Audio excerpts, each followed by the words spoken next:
역사적으로 위대한 발명가에 대해 말할 때 토마스 에디슨을 말하는 사람은 많지만 니콜라 테슬라를 기억하는 사람은 많지 않습니다. 테슬라는 인류 역사에서 전기의 대중화를 가져온 천재 발명가였습니다.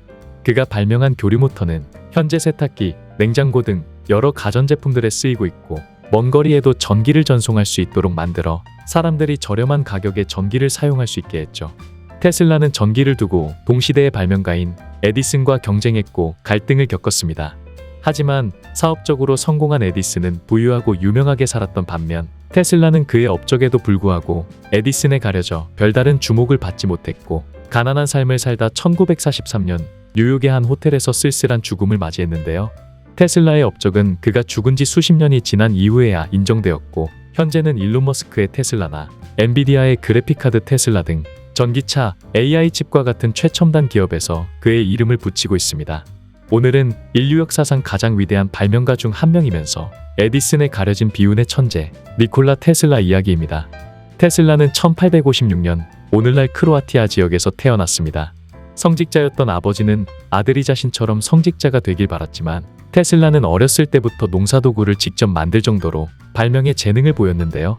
성인이 되어서는 오스트리아의 전화국에서 일하며 여러 발명품을 만들던 테슬라는 고향을 떠나 자신의 재능을 마음껏 펼칠 수 있는 미국으로 향했습니다. 당시 미국에서는 에디슨이 백열전구를 상업적으로 개량하는 데 성공해 전기의 시대를 열며 엄청난 명성과 부를 쌓고 있었고 에디슨 연구소를 설립해 계속해서 전기에 대한 연구를 진행하고 있었는데요. 미국에 도착한 직후 에디슨 연구소에 취업한 테슬라는 특유의 천재성과 집중력 덕분에 얼마 안가 에디슨의 눈에 띄어 그의 조수로 일하게 되었지만 둘의 좋았던 관계는 그리 오래가지 못했습니다. 전기를 효과적으로 사용하는 방법에 생각의 차이가 있었기 때문이었는데요. 테슬라는 에디슨이 고안한 직류전기에서 결정적인 문제를 발견했습니다. 양극에서 음극으로 무조건 한 방향으로만 흐르기 때문에 전기를 전달할 수 있는 거리가 짧을 수밖에 없었고 따라서 전기는 일부 상류계층들만의 전유물이었죠. 그래서 테슬라는 이를 보완한 더 나은 해결책 교류전기를 제안했는데요. 직류와 달리 교류는 수백 킬로미터의 거리를 전력의 손실 없이 전송할 수 있는 장점이 있었고 전기의 혜택을 누릴 수 있는 사람이 많아질 것이라 생각했죠. 하지만 에디슨은 이미 직류로 벌어들이고 있는 로열티를 잃고 싶지 않아 테슬라의 제안을 거절했습니다. 대신 테슬라에게는 직류 발전기를 개선하면 5만 달러의 보너스를 주기로 약속하죠. 테슬라는 그를 믿고 몇 달 만에 발전기를 개선했지만 에디슨은 시급을 겨우 10달러만 올려줬을 뿐 약속을 지키지 않았는데요. 에디슨에 크게 실망한 테슬라는 그 길로 에디슨 연구소를 퇴사했습니다. 그리고 직접 테슬라 전기회사를 설립하고 자신이 개발한 교류전기에 관심이 있는 투자자를 찾아다녔습니다.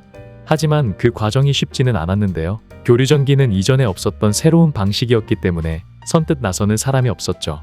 단 한 사람 기업가인 조지 웨스팅하우스만이 유일하게 그 가능성을 알아보고 테슬라의 특허권을 사면서 테슬라는 본격적으로 교류전기 사업에 나서게 되었습니다. 하지만 에디슨과의 악연은 끝나지 않았는데요. 여전히 직류전기를 고집했던 에디슨은 테슬라의 교류전기에 나쁜 이미지를 주기 위해 집요한 방해 공작에 들어갔습니다. 고압 교류로 동물을 죽이는 공개 실험을 하고 사형을 집행할 수 있는 교류전기 의자도 개발하면서 교류가 위험하다고 선전했죠. 이에 맞서 테슬라도 교류전기가 안전하다는 것을 증명하기 위해 자신이 직접 수백만 볼트의 전기 아래에 앉아 책을 읽고 있는 사진을 공개하고 교류전기가 자신의 몸을 통과해 전구를 밝히는 실험까지 했습니다. 테슬라의 노력 끝에 결국 이 싸움은 테슬라의 승리로 끝났고 시카고 세계박람회 전기 공급, 나이아가라 폭포 수력 발전기 설치 등 각종 계약을 따내게 되었습니다.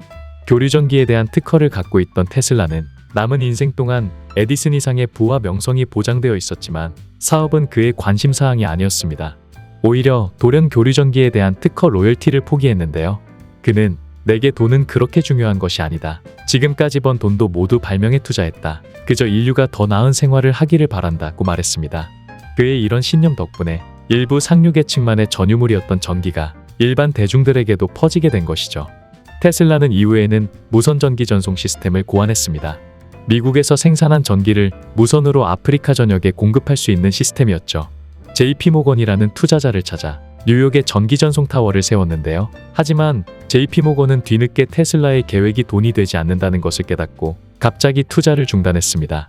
분노한 테슬라는 얼마 되지 않는 사비를 모두 털었지만 결국 사업은 실패했습니다. 이후 테슬라는 남은 일생 동안 지독한 가난 속에서 호텔방을 전전하며 1943년 86세의 나이로 쓸쓸히 최후를 맞이하게 되었습니다.